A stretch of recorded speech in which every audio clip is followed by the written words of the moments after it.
Bismillahirrahmanirrahim. Assalamualaikum warahmatullahi wabarakatuh. Bertemu kembali dengan saya di kuliah metode penelitian kuantitatif. Ya, ini adalah pertemuan lanjutan dari pertemuan sebelumnya.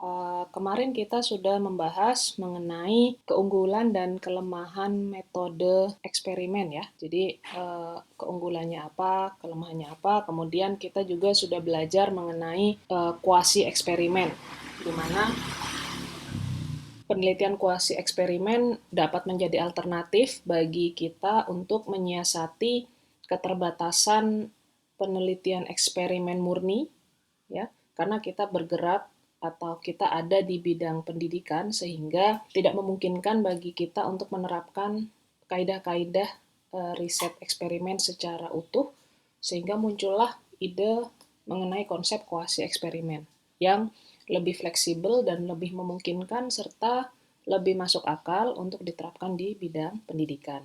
Hai, sebelum melanjutkan video ini, silakan klik like, share, dan berikan komentar Anda, serta subscribe jika Anda merasa channel saya bermanfaat untuk Anda. Terima kasih. Baik, untuk kali ini kita akan belajar tipe lain dari penelitian kuantitatif.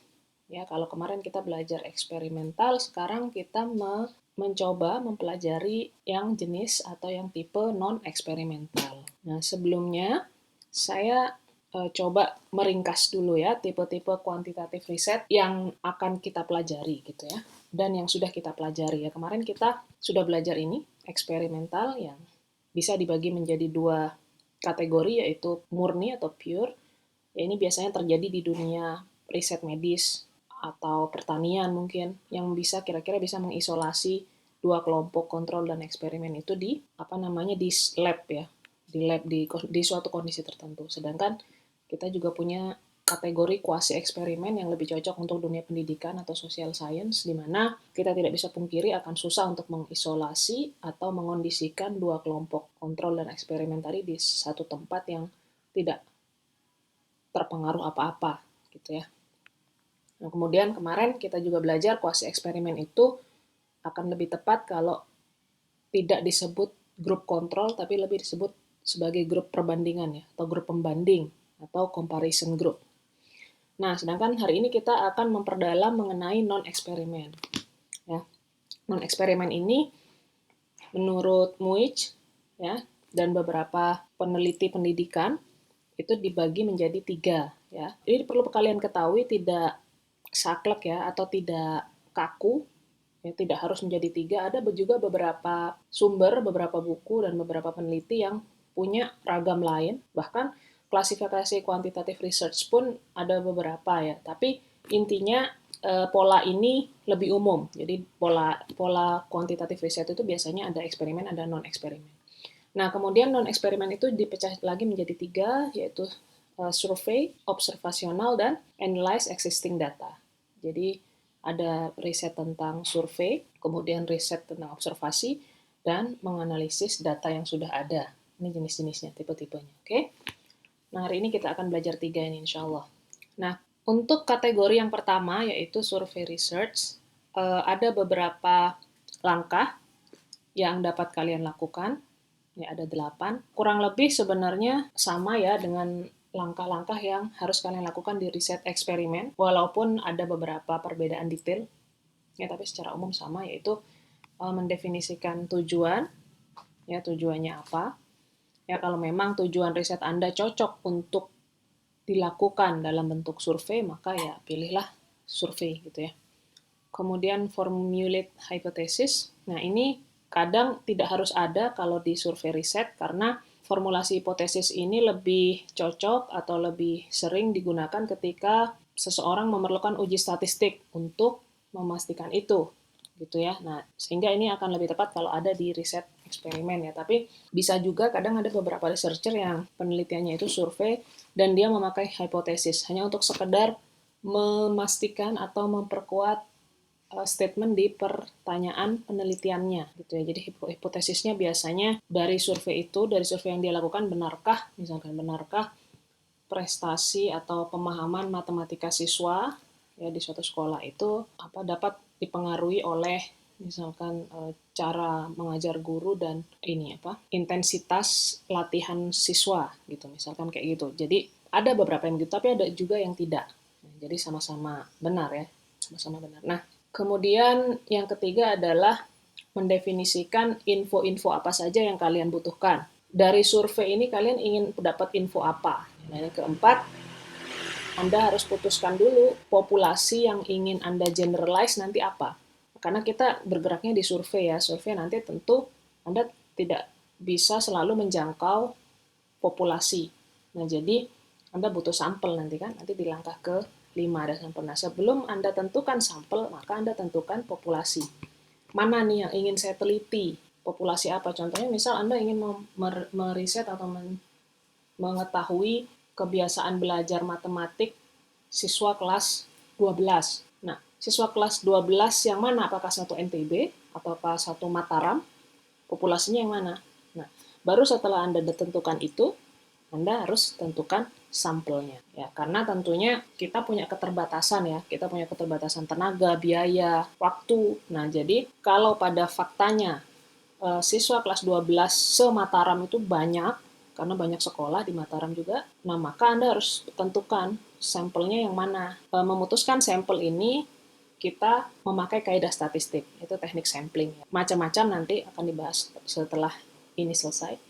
Ya, teknik sampling itu ada stratified, ada random sampling, kemudian banyak, ada purpose sampling, dan seterusnya. Jadi bergantung kebutuhan dan bergantung kondisi yang dihadapi oleh researcher pada saat itu. Kemudian setelah itu kita harus mendesain research instrument.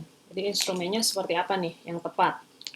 Ya, survei, karena Anda survei terjun ke lapangan, memberikan instrumen atau memberikan lembar survei ke mereka, maka tentu Anda terlebih dahulu harus menentukan bagaimana yang tepat. Kemudian setelah itu terjun ke lapangan atau mengkolek data, dan yang terakhir ada analyze data. Nah, survei research juga ada beberapa kelemahan dan kekuatannya ya, dan keuntungannya. Jadi sama seperti riset-riset yang lain, ya masing-masing ada minus dan plusnya. Nah, saya mulai dari advantages-nya atau kekuatannya atau keunggulannya ya. Itu kira-kira ada 3 poin.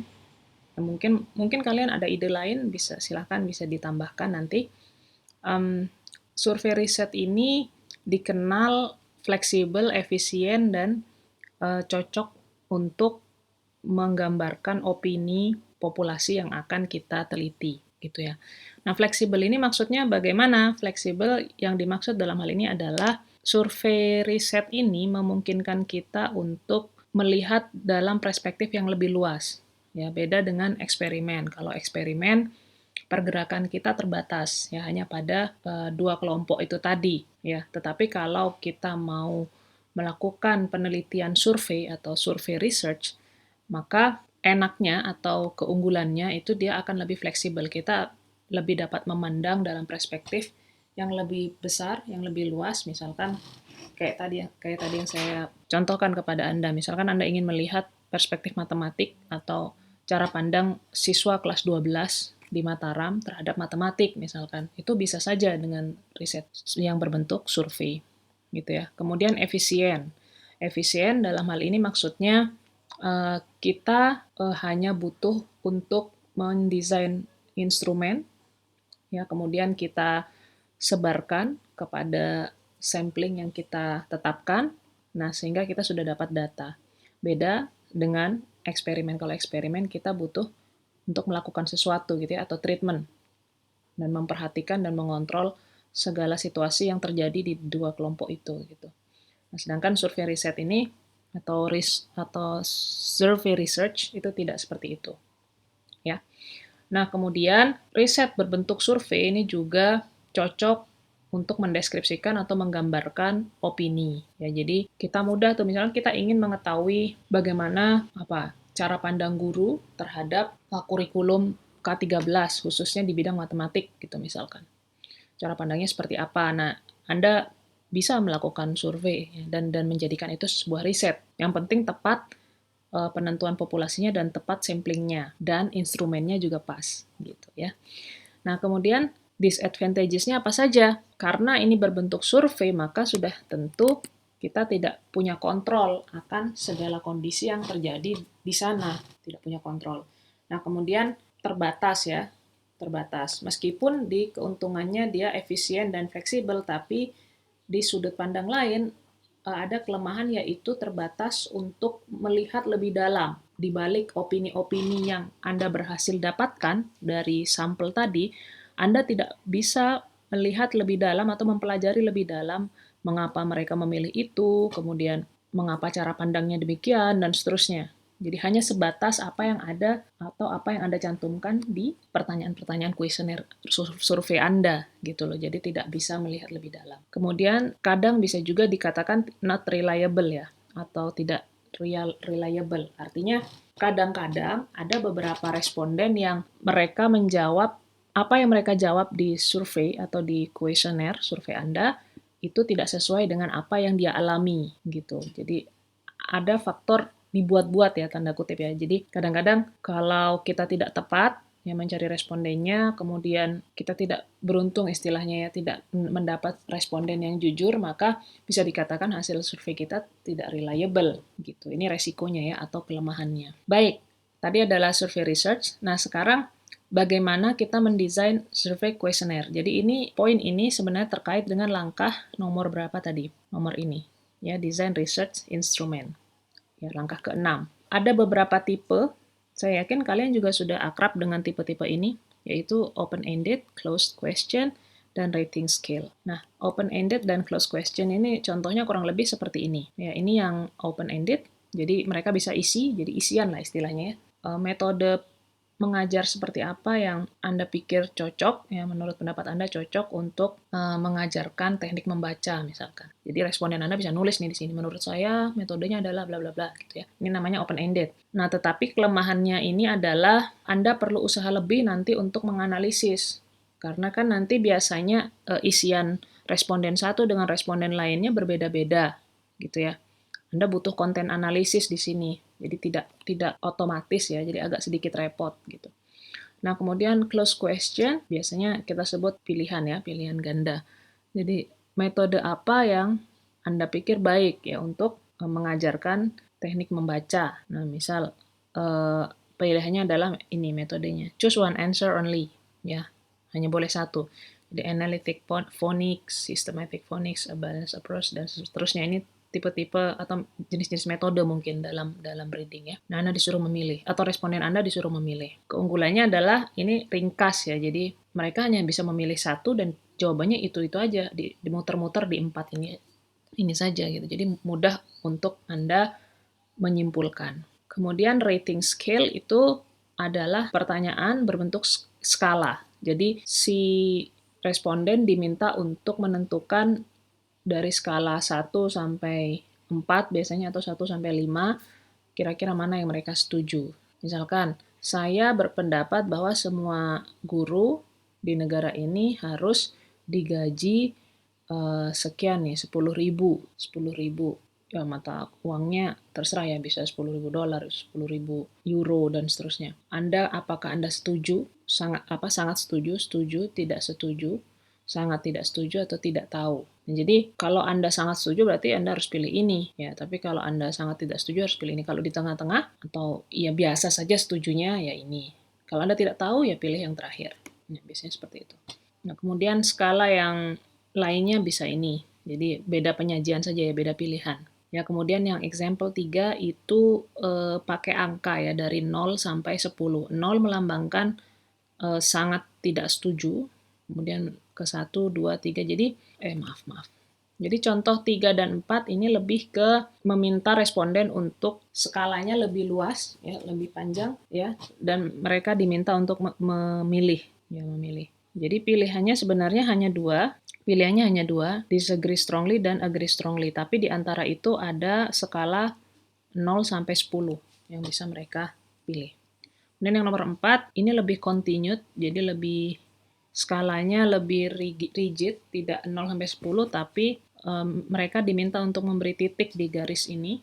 Artinya Anda misalkan sebagai responden bisa memberi titik di mana saja, nanti tugasnya si peneliti untuk menginterpretasikan gitu ya. Nah, tetapi contoh 3 dan 4 ini biasanya akan lebih menyulitkan bagi researcher dalam hal meringkas ya atau menganalisisnya atau menyimpulkan hasilnya. Karena dia harus melihat satu persatu ya pilihan si responden itu seperti apa.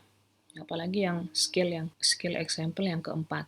Nah, selanjutnya ada example 5 dan 6. Ya, ini sebenarnya adalah kategori rating scale yang meminta responden atau dalam tanda kutip memaksa responden untuk memprioritaskan pilihan mereka. Karena kan biasanya misalkan ini sudut pandangnya guru ya, kalau yang contoh di sini. Misalkan Anda meminta guru-guru di sebuah sekolah untuk mengindikasikan atau memilih ya dari sekian kategori ini mana yang menjadi prioritas mereka ya dalam hal pengembangan sekolah. Nah, ini bisa seperti ini bentuknya.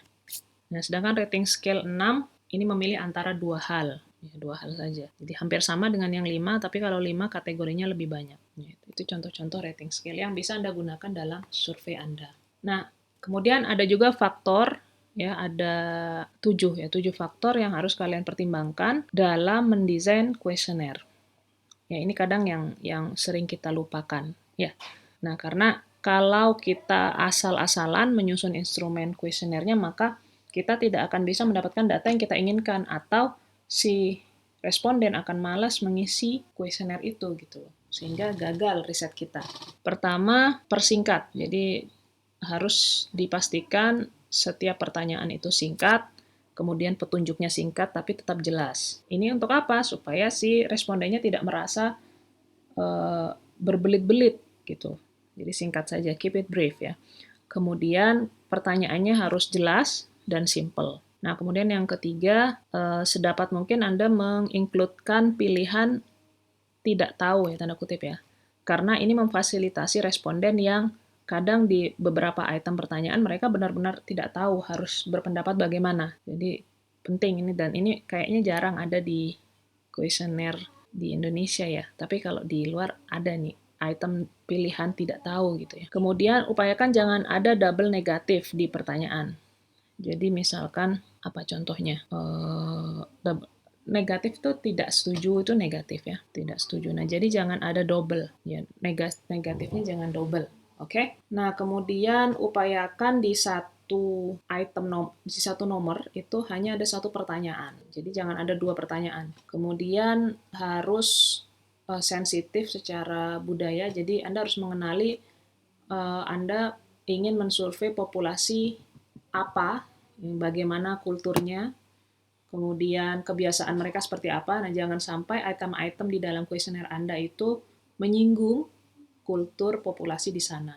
Gitu. Jadi Anda harus belajar dulu di awal. Kemudian, upayakan pertanyaan-pertanyaan yang bersifat personal itu ditaruh di belakang, di urutan di bawah ya, paling akhir. Mengapa? Karena biasanya kalau Anda letakkan personal question itu di awal, ada beberapa responden yang mungkin kurang suka kalau ditanya masalah personal, misalkan umur, usia gitu ya, kemudian gender, kemudian tanggal lahir mungkin, itu sensitif ya untuk beberapa orang. Jadi kalau Anda memang ingin menggali data itu, maka Anda letakkan di akhir, ya, supaya mereka mau dulu nih ngisi, mau dulu sehingga Anda bisa mendapatkan data yang Anda inginkan. Ya, saya kira untuk survei riset sampai di sini dulu. Nanti selanjutnya kita akan belajar observational ya atau riset pengamatan ya. Baik, saat ini dicukupkan dulu. Semoga bermanfaat. Selamat belajar. Assalamualaikum warahmatullahi wabarakatuh.